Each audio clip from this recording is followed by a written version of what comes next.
You're listening to Life Story at Reclamation Welch. If we're going to live reclaimed lives for the glory of Jesus, it's important that we learn to share and celebrate what God's doing in each other's lives. Each week during service, we'll take a few minutes to hear someone's life story, or the mission God's called them to, or a particular way to grow in personal maturity as we live out our faith. Thanks for sharing, thanks for listening, and lean in for another reclaimed life story. So Noel, tell us a little bit about who you are, where you're from, and a little bit about mission for you. All right.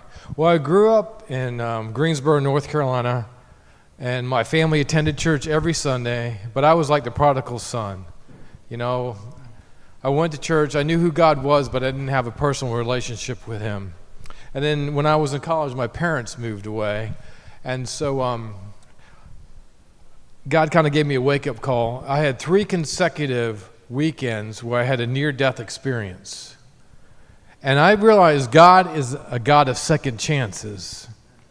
But how many second chances do you get?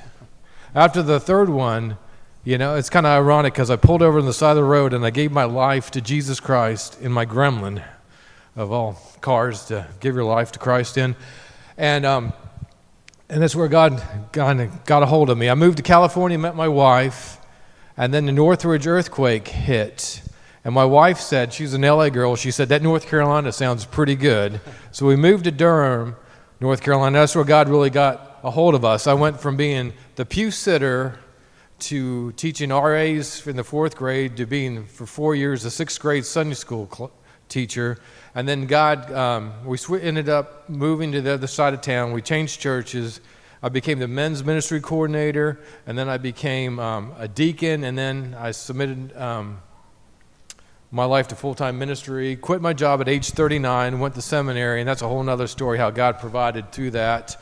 And then this is what really is exciting about coming here. God called us out of seminary to restart a church in Worcester, Massachusetts, which is ironic because when I was working my way up corporate America, I swore up and down I would not move north of the Mason-Dixon line. But God has a sense of humor. He told me I was going to restart a church in inner city New England, Worcester, Massachusetts. So, you know, it's kind of fun. I couldn't even say, you know, Worcester, Massachusetts. So I had to learn a lot, and it was an amazing run because, you know, we started the church with 5 people. My family doubled it because I had 3 kids at the time. And then God blessed it. And, you know, we saw the excitement. You know, first of all, you start with just a little bit.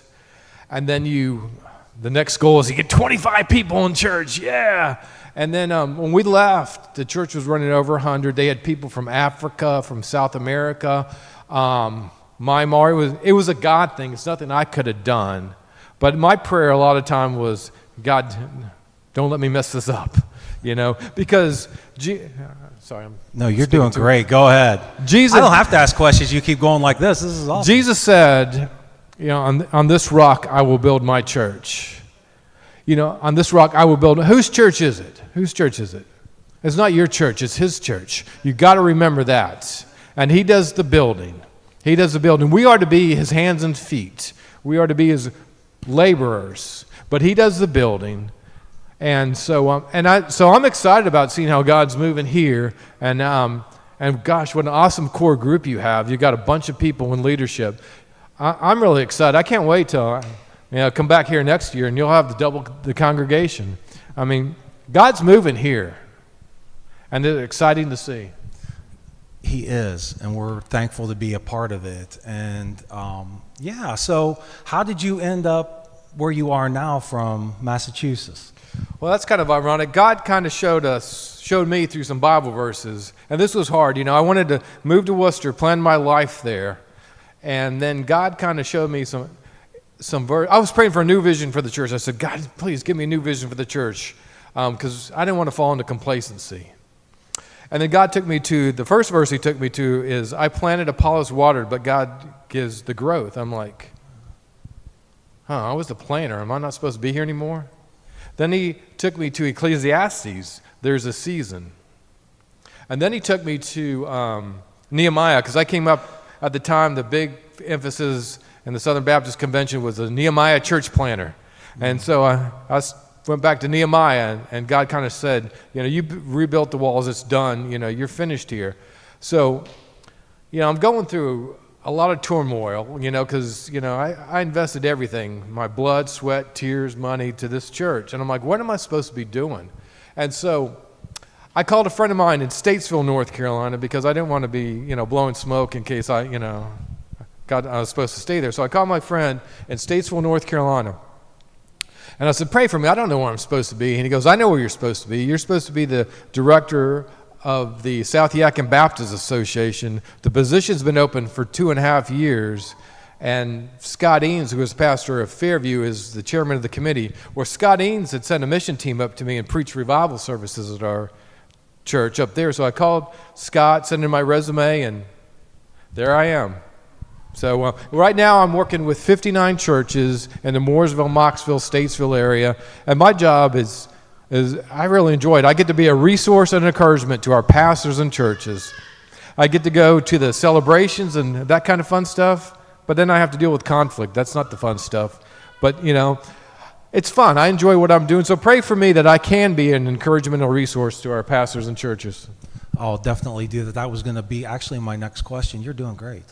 How can we be praying for you specifically? Well, that's it, that I can be a resource and encouragement. Because God loves the local church. That's God's plan to reach in America. It's not this mega one church. No, it's a local church reaching the local community. And so just pray, because I've got everything from a church that, have thousands of people to a church that is, down to 5 people.